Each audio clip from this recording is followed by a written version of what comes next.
Hi, welcome to video 2 in the Structured Literacy Phonics presentation. You have just learned a lot about phonics and letter-sound correspondence and how it fits into structured literacy. Now I will share how this looks in a classroom, and we will end with a lesson plan template that you can use for planning. So thinking about the transition from word walls to sound walls. Word walls have been around for a long time. I can remember when I was a beginning teacher setting up one of my bulletin boards as a word wall. I thought I was helping students to learn to read and write by adding new words to this wall every Monday.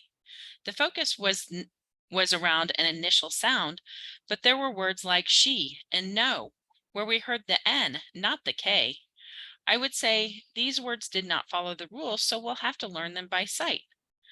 I came to realize that having students memorize letter names rather than sounds was not a good way to anchor learning for reading and writing. This process did not help students learn to read new, unfamiliar words.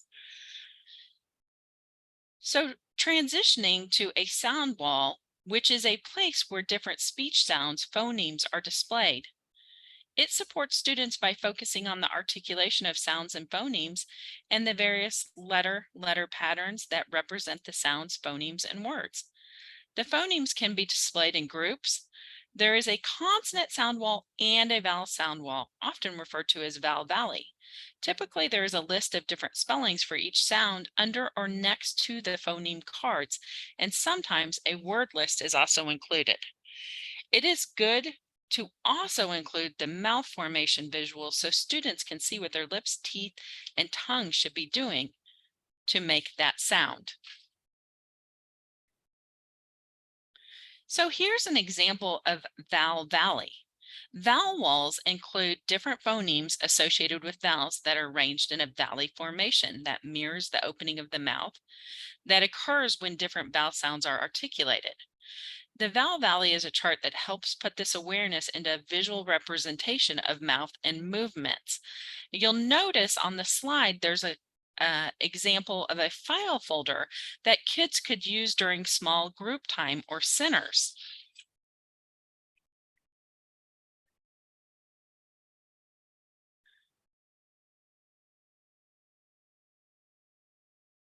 So here is your sound wall example with your vowels. You're starting with your E sound, the smiley sound. As we move down, mouth opens until the O sound in doctor. Mouth open, chin dropped.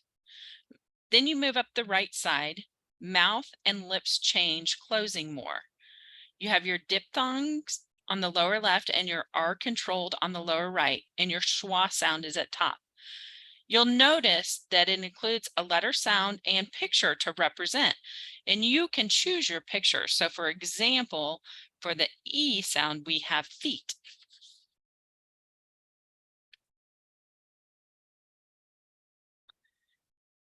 This is your complete consonant sound wall.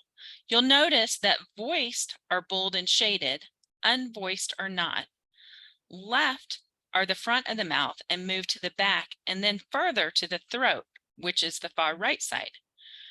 You'll notice in the first row, highlight the airflow and articulation. For example, stops with a puff of air. And then your next row, you'll notice the nasal, the sound goes through the nose. And then your fricatives, which cause friction blocked by teeth, lips, and tongue. And then your affricates, which are a combo of the fricatives and stops. And then you have your glides, which glide into the sound and manipulative. And then your fluid, which floats into the mouth and runs into other sounds. You'll notice with the arrow, you can discuss with students as the sounds move further back in the mouth. So if you say the sounds in columns T, D, N, S, Z, L, they're in the same position in the mouth.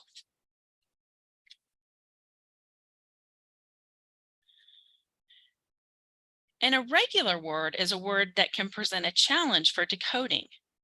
These words contain elements that do not follow common letter-sound correspondence. Current practice is that high frequent words are often referred to as sight words, a term that usually reflects the practice of learning the words through memorization. These words might be on a Dolch list or a Fry Instant Words list or selected from stories in the reading program. Common practice includes sending these sight words home for students to study and memorize, or drilling with flashcards in school. So let's think about restructuring and integrating high frequency words into phonics lessons, which allows students to make sense of spelling patterns for these words. To, to do this, high frequency words need to be categorized according to whether they are spelled entirely regular or not.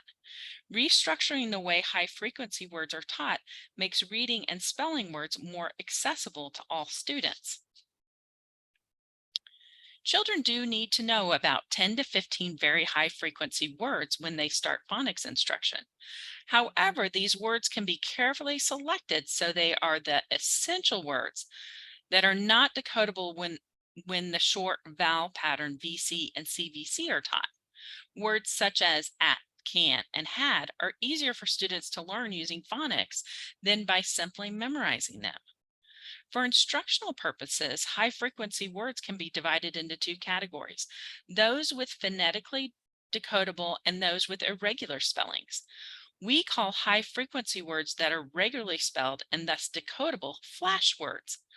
Although their spelling patterns are easily decoded, flash words are used so frequently in reading and writing that students need to be able to read and spell them in a flash.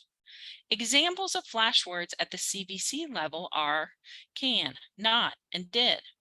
Irregularly spelled words are called heart words because some part of the words will need to be read and spelled automatically. Example of the heart words are said, are, and where. Heart words are not easily grouped by spelling patterns. As with all heart words, these words also can be incorporated into phonics instruction where students learn and read the regularly spelled letters in a word. And then students draw a heart above the heart letters. So for example, on the slide, you have the word said. And so students draw a heart above the A and I to represent the E sound. Make sure to review the resources in Canvas for more information on teaching heart words.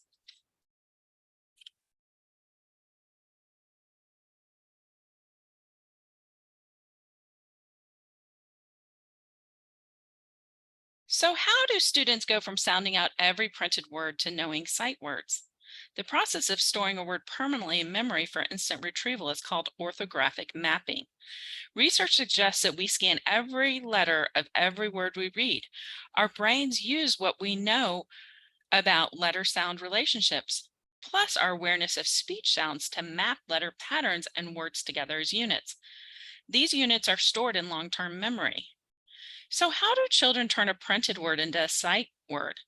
Creating a sight word involves forming that permanent connection between a word's letters, its pronunciation, and its meaning in memory. To read a word, a connection between a word's spelling and letter sounds is key. A reader must notice the sequence of letters or spelling, pronounce the word, map the spoken sounds to the letters through reading and writing the word a few times to secure it into memory. Once a student has strong alphabetical mapping system in place, sight word learning will occur quickly and easily. Make sure to check out the resources in Canvas.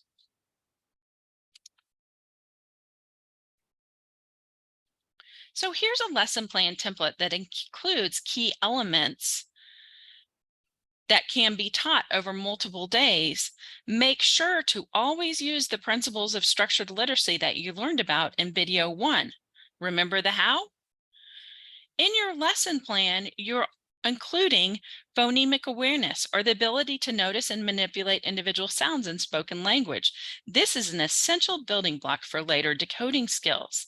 Using a variety of activities in the plan that are designed to promote the development of various phonemic awareness skills. You're also including phoneme graphing correspondence. As children are developing early literacy skills, they begin to associate the phonemes, speech sounds they hear, with the graphemes, the letter and letter combinations they see. Activities in this section should be designed to strengthen students' phoneme-grapheme associations. You're also teaching decoding and encoding in your lesson. Once children learn some phoneme-grapheme correspondence, they can begin decoding, reading, and encoding spelling words. Using the activities included in this section are designed to help children apply their phoneme-grapheme knowledge to decoding and/or encoding. As children progress through the grades, the text they read tends to become more challenging and more complex, with more big words. To be effective at reading big words, it helps to understand word parts, including syllables and morphemes. Syllables are the unit of sound we can divide into words, and morphemes are the units of meaning that we can use to divide words. Remember, you're always focused on teaching open and closed syllables. During your lesson, you also need to teach irregular and high frequency words. Not all words use the most common phoneme-grapheme correspondence, but most words are at least partially decodable. Many words appear so frequently in text that children need to learn them before they have been taught the necessary phoneme-grapheme correspondence. Make sure you're also using connected text.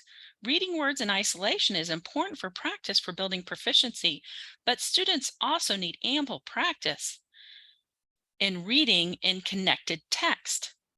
Also think about your writing, whether you're practicing writing letters, sentences, stories.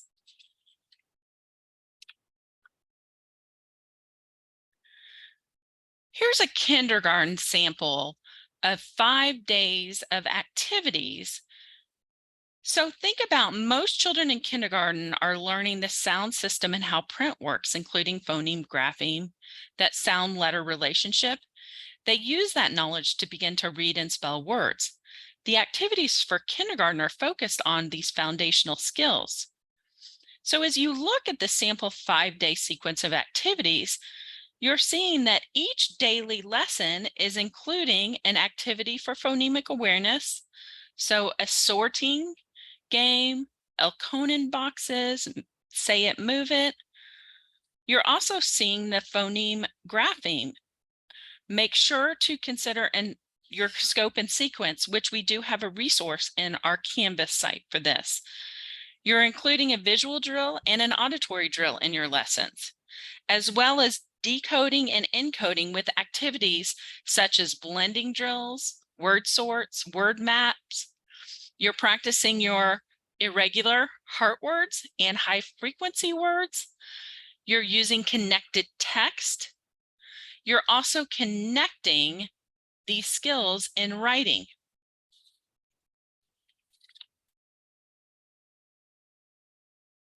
Now look at this sample 2nd grade lesson.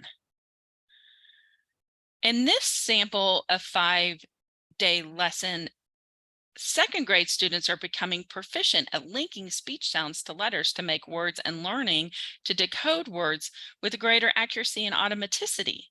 The activities for 2nd grade focus still on the foundational skills, but you'll notice that, for instance, in phonemic awareness, you might spend just a couple days on some of those foundational skills. Then you're going to see that phoneme to grapheme every day. You'll be instructing using decoding every day. You'll see that there'll be encoding during the week. You'll also see your heart words and high frequency words every day, your writing during the week, and then your connected text every day.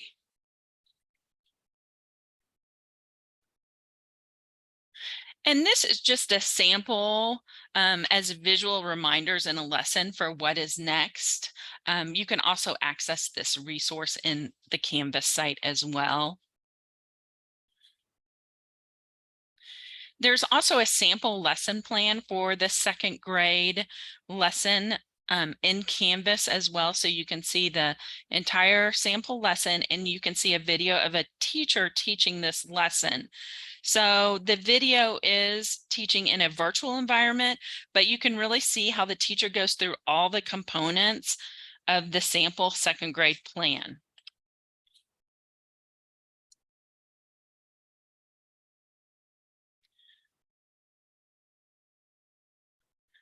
Another important thing to consider is grades 4 through 9. And this document is from the What Works Clearinghouse. The full document is in our Canvas resource page, and it has multiple recommendations for teaching reading. And I just want to focus on that first recommendation, which is a focus on decoding, and really looking at how building students' decoding skills so they can read complex multisyllabic words. So you should be identifying the level of students' word reading skills and teach vowel, consonant, letter sounds, and combinations as necessary. It is important to gauge students' word reading abilities to determine where to begin instruction. Ideally, students' word reading skills would be assessed prior to intervention, and the information from the assessment would be used to place students with similar needs in intervention groups. Students need a solid mastery of vowel and consonant, letter sounds, and combinations to read longer, more difficult words. You're also teaching students a routine they can use to decode multisyllabic words. Choose one routine to teach students to read multisyllabic words. There are numerous routines that can be used to break down and decode multisyllabic words, but the panel recommends choosing one routine to teach students during the intervention. Make sure you explicitly teach students the routine to use when they encounter unfamiliar multisyllabic words. You will see examples in our resource folder on Canvas of teachers demonstrating how to identify prefixes, suffixes, vowel combinations, decode multisyllabic words. You also want to embed spelling instruction in your lesson. Spelling words will help reinforce the vowel and consonant letter sounds and combinations students are learning. Include practice in spelling monosyllabic and multisyllabic words. This activity is called encoding practice.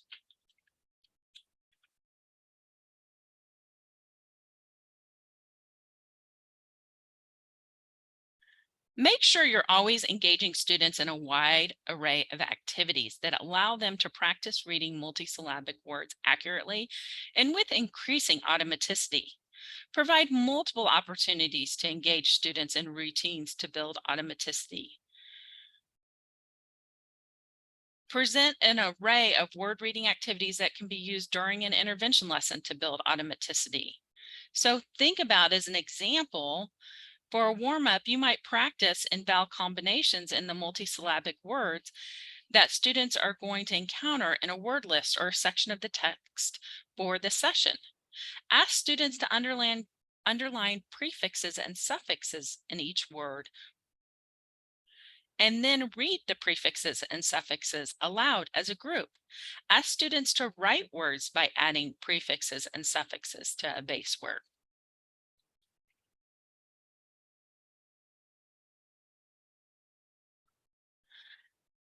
As we end this video, I would like to share a little bit of information about the assignment or the application task.